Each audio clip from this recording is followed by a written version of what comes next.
Hey artists, it's Miss W, and today we are going to channel our inner Bob Ross because every day is a good day when you paint.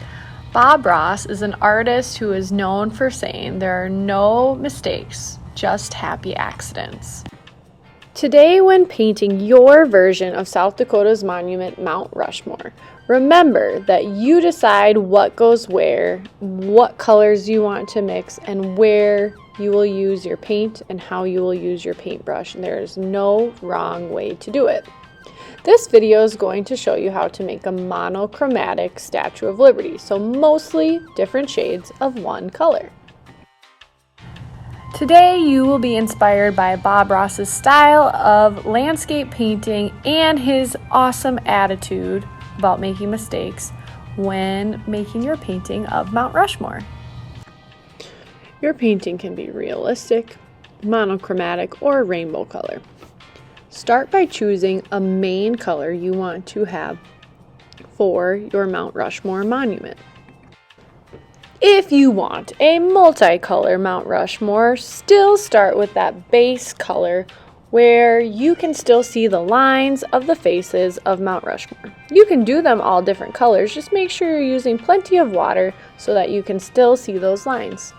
You can do this throughout the Mount Rushmore sculpture, just kind of blocking in different areas of color depending on what colors you would like to use. Just make sure you're touching into your water to help spread out the paint. Once you're ready to add a second color, just make sure you're using less water and more paint so that you can start to create some shadows where you can tell the difference between each president and where they are carved into the mountain. So less water, more paint.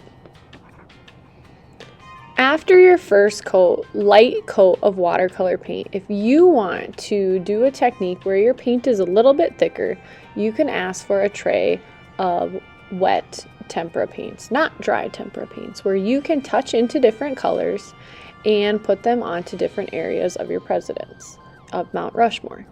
Make sure that you're still being aware of where the lines are of the drawing of Mount Rushmore so you can see where you need to block in colors so that you can still see the details of the faces on Mount Rushmore.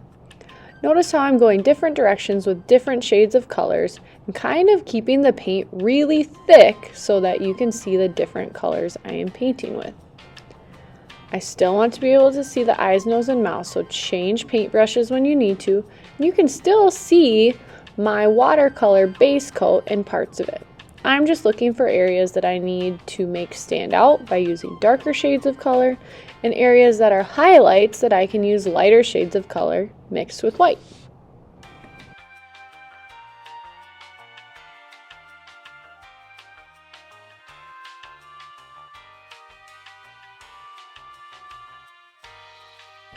You can try this technique in the sky as well.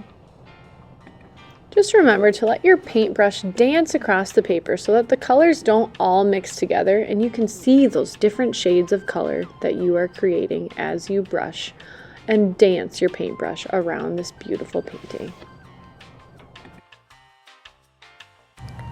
Bob Ross says that beauty is everywhere.